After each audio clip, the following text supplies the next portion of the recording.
அதே காத்து வாசம் வேற, அதே மண்ணு வண்ணம் வேற, அதே மக்க வாழ்க்கை வேற, ஒண்ணு மட்டும் மாறவில்லை.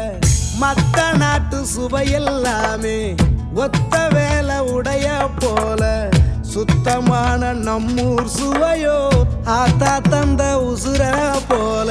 மூட்டி பாசம் கொட்டி சமைச்சது திண்டுக்கல் தலப்பா கட்டி, நெய்யூத்தி நேசம் கொட்டி இழுக்குது திண்டுக்கல் தலப்பா கட்டி.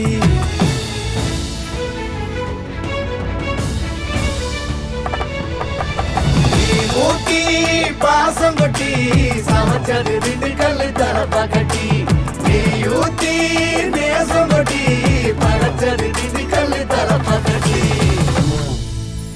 படைச்சது திண்டுக்கல் தலப்பா கட்டி.